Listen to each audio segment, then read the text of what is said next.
My dog spoke to me. I need to figure out how to protect him. I was drunk the first time I heard it. At least, that's what I told myself. It was just past midnight, and I was slouched on my couch, TV murmuring some late-night infomercial. Baxter, my golden retriever, lay curled up beside me, his tail thumping lazily against the cushions.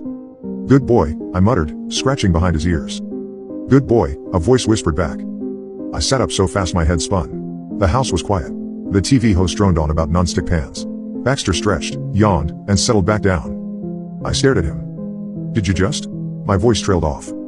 He didn't react. I rubbed my face, let out a nervous laugh. Too much whiskey. Too little sleep. That had to be it. But then it happened again. And again. At first, it was simple, almost sweet. "Good boy. Love you. Sleep tight." A whispery echo of things I'd said to him before. Like a parrot. Then it got weird. "I want you sleep." I tried to laugh it off. Maybe I'd said that to him once as a joke, drunk or delirious. Maybe he was just repeating it back. Then one night, as I was locking up, he whispered, "You should lock the door." The hairs on my arm stood up. My hand froze over the deadbolt. The door was already locked. I turned to look at him. Baxter was lying by the stairs, staring at me. Mouth closed.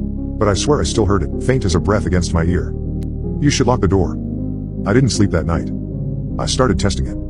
"Baxter, what's 2 plus 2? I asked one morning, voice light, joking. He just wagged his tail. I chuckled. "All right, buddy. Say Baxter is the best dog." Nothing. Maybe I was losing it. That night, as I lay in bed, I felt him jump up, circle once, then settle at my feet. His warm breath puffed against my toes. I was drifting off when the whisper came again. "Don't turn around." A cold rush of adrenaline flooded my veins. My body stiffened. He was at my feet. His mouth wasn't near my ear. I swallowed hard. "Why?" I whispered. Silence. Slowly, I turned my head. Baxter was staring past me, eyes locked on something over my shoulder. Unblinking. I couldn't move. Couldn't breathe. The whisper came again, softer than ever, but clearer than before.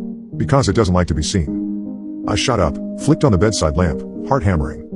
Nothing was there. Just my empty room. Just my dog, staring. But this time, his tail wasn't wagging. I didn't sleep. I left the lamp on, the TV humming in the background, anything to keep the silence from creeping in. Baxter stayed at the foot of my bed, curled up but rigid, ears twitching at sounds I couldn't hear. I kept telling myself I was imagining things. That he wasn't really whispering. That none of this was real. But then, around 3 a.m., he growled. Not the playful, throaty grumble he made when I scratched his belly.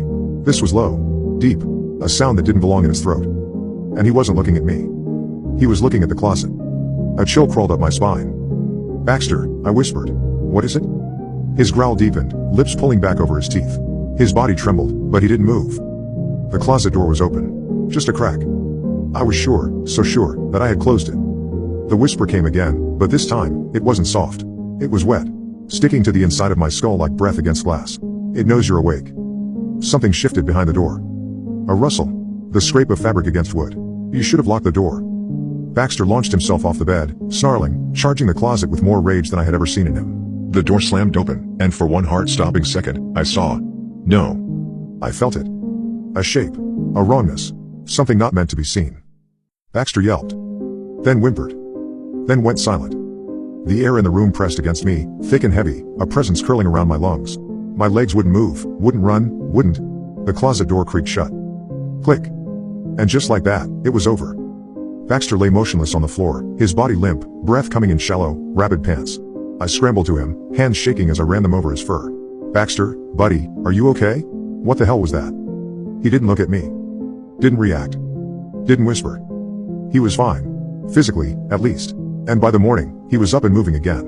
It's been weeks since then. Baxter still eats. Still wags his tail. Still follows me from room to room. But he's not the same. He won't go near the closet. Won't even look at it. And at night, when he curls up at my feet, I swear I can feel him trembling. Like he's listening to something I can't hear. I don't know what was in my closet. I don't know how he started talking to me. But I know he was doing it to keep me safe, and I know that, if something ever comes out of the closet again, I'll do what I can to protect him.